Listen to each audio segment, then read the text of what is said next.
vampira, isang nilalang na kinatatakutan sa mga kwento at palabas dahil sa katangian nitong sumisipsip ng dugo ng tao. Marahil pamilyar ka sa mga pelikulang kagaya ng Underworld, Count Dracula, Twilight at marami pang pelikulang patungkol sa mga vampira. Sila ay mga nakamamanghang karakter na kinagigiliwan ng marami, lalo na ang palabas na Twilight. Ang tanong ay saan nila nakuha ang ganitong ideya ng kwento? Lingid sa iyong kaalaman na ang vampira sa mga palabas ay hango sa mga totoong tao at pangyayari. May katotohanan ba ang kwento sa likod ng mga pelikulang ito? Mayroon ba talagang mga taong umiinom ng dugo ng tao? Ano ang kanilang paniniwala hinggil sa pag-inom ng dugo?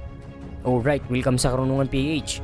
Kung isa ka sa mga mahilig manood o makinig sa mga kwento patungkol sa mga vampira, ay panuorin mo ang videong ito upang magkaroon ka ng kaalaman sa mga taong totoong umiinom ng dugo.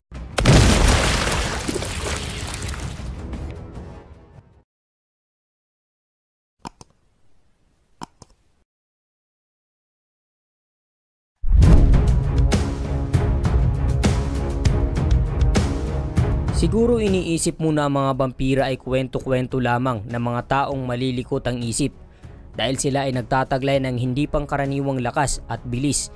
Pinaniniwalaang sila ay mga kampo ng kadiliman, walang kamatayan at kilala sa pag-inom ng dugo ng mga buhay upang mapanatili ang kanilang sarili. Sila ay madalas ding ilarawan bilang karismatiko, kaakit-akit at makapangyarihan na may hanay ng mga supernatural na kakayahan. Ngunit ang karakter ng vampira sa mga palabas ay kaiba sa katotohanan. Sila ay namumuhay din ng normal kagaya sa mga ordinaryong tao. Hindi sila nalulusaw sa sikat ng araw, hindi takot sa cross, sa holy water at mas lalong hindi sa bawang. Hindi natutulog sa kabaong sa araw at hindi nagiging paniki sa gabi. Bagkus, sila ay mga ordinaryong tao lamang na walang kakaiba maliban sa pag-inom ng dugo. Gumagala sa gabi hindi upang humanap ng mabibiktima, kundi upang tumambay kasama ang mga tropa. Pumupunta sa mga clubs at ang ilan pa nga ay nagsisimba. Ang iba naman ay mga itiesta. Paliwanag pa ng isa sa mga taong umiinom ng dugo. Ang mga tunay na vampira anya ay hindi laging nakaabang sa mga sementeryo. Hindi pumupunta sa mga goth nightclub o nagkakaroon ng piyesta sa mga blood orgies. Ngunit may mga tunay na organisasyon ng vampira na tumutulong sa mga nangangailangan, tulad ng pagpapakain sa mga walang tirahan, nagbubuluntaryo sa mga animal rescue groups at nagsasagawa ng anumang mga panlipunang layunin. Ang ilan sa kanila ay may marangyang buhay, maayos na trabaho tulad ng nurses, bar staffs, secretaries at iba pa. Kung hindi ka naniniwala ay ito ang pahayag ng bbcnews.com. Nakaramihan sa mga pangunahing lungsod sa mundo, ang mga komunidad ng mga ordinaryong tao tulad ng mga nurse, bar staffs at mga sekretarya ay regular na umiinom ng dugo ng tao.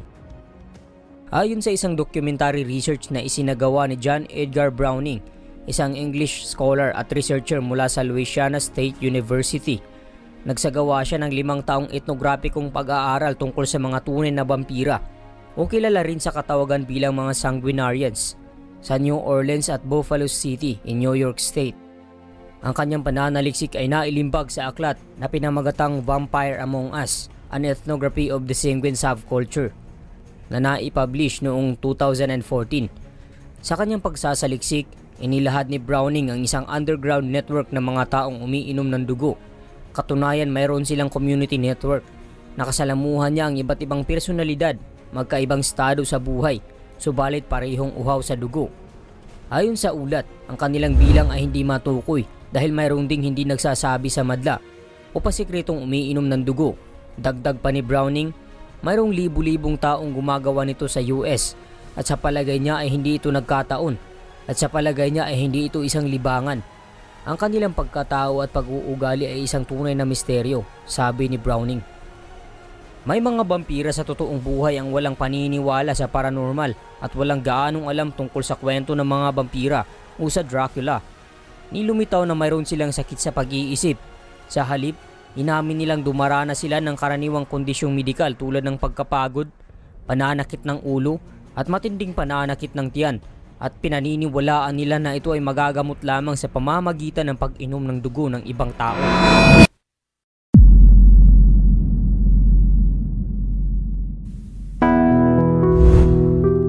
Isa din sa mga nakilala ni Browning ay ang babaeng nagngangalang Kenesha.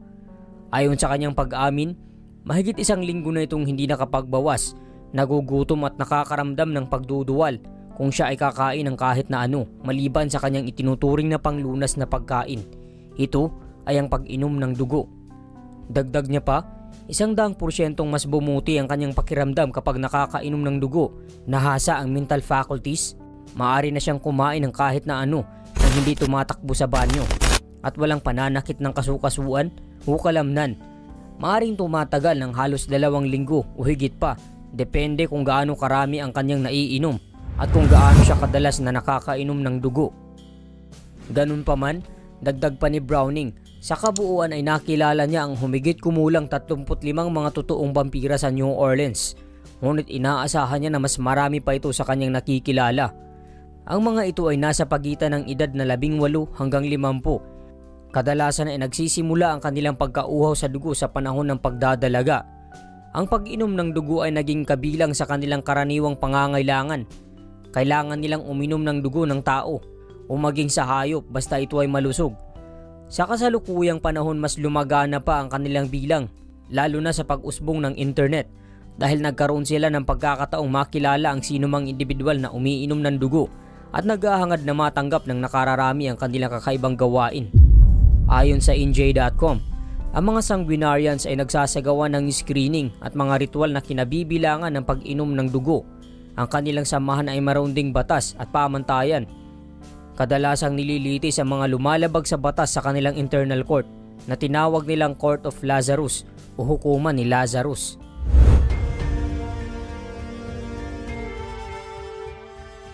Sa paglipas ng panahon, ang pag-inom ng dugo ng tao ay ginamit na upang gamutin ang taong may epilepsy. Ang nagdurusa sa ganitong karamdaman ay hinihikayat nilang uminom ng dugo.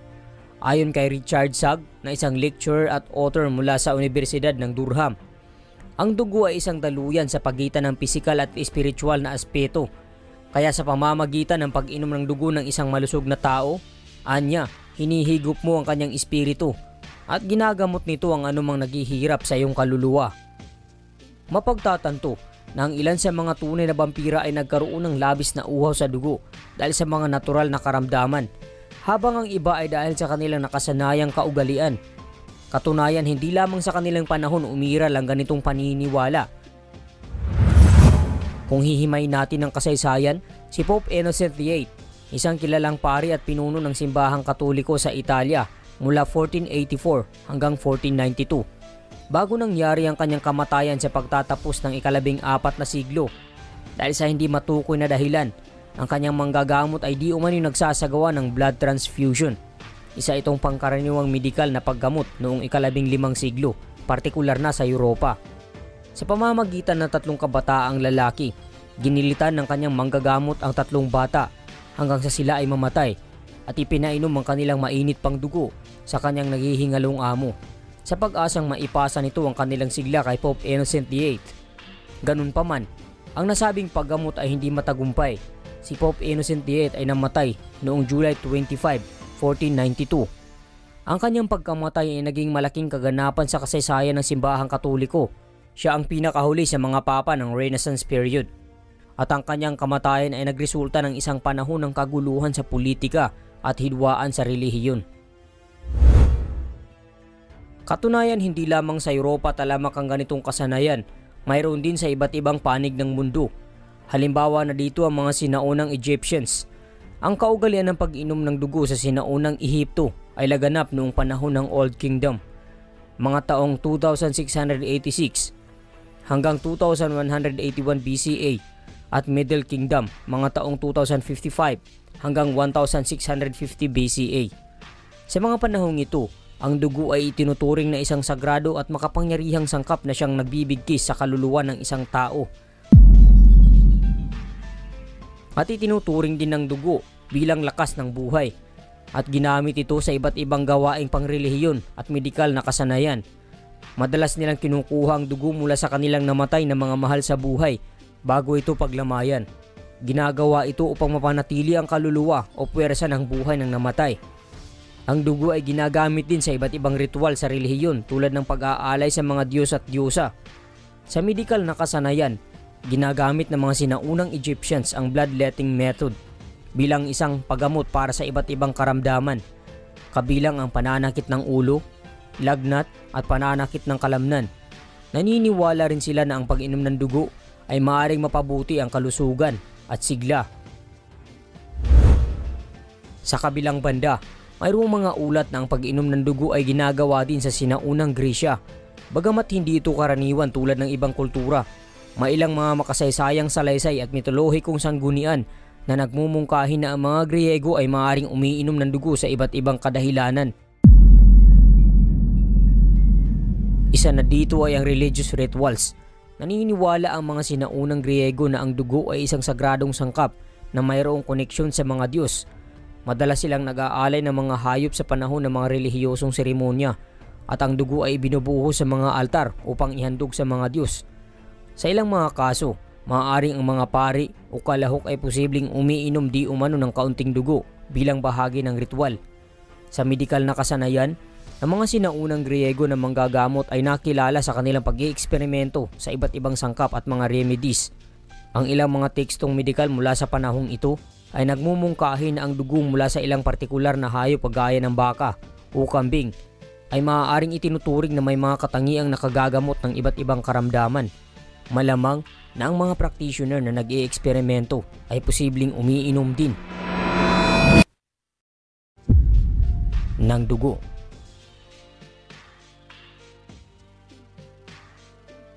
Sa makatuwid hinangad ng pag-aaral na isinagawa ni Browning na maunawaan ang mga paniniwala, gawi at karanasan ng mga tunay na vampira, kinapanayam niya ang mahigit 100 sanguinarians at pinagmasdan ang kanilang mga ritual at seremonya. Sinuri niya din ang mga online forum at komunidad kung saan kumukonekta at nagbabahagi ng impormasyon ng mga sanguinarians. Natuklasan ng pagsasaliksik ni Browning na ang mga totoong vampira ay isang magkakaibang grupo ng mga tao na may iba't ibang paniniwala at gawi. Ang ilan ay naniniwala na sila ay biologically naiiba sa mga tao at nangangailangan ng dugo upang mabuhay. Ang iba naman ay naniniwala na sila ay spiritual o psychological na totoong mga vampira na ang pagkonsumo ng dugo ay nakakatulong sa kanilang pakiramdam upang lumakas.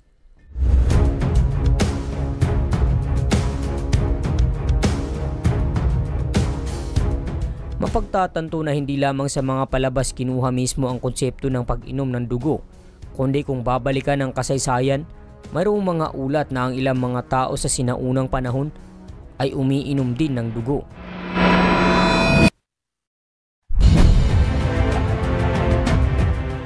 Kung nagustuhan mo ang video na ito ay huwag mo namang kalimutang mag-iwan ng like at subscribe at i-share mo na rin upang mas marami pa ang makakapanood.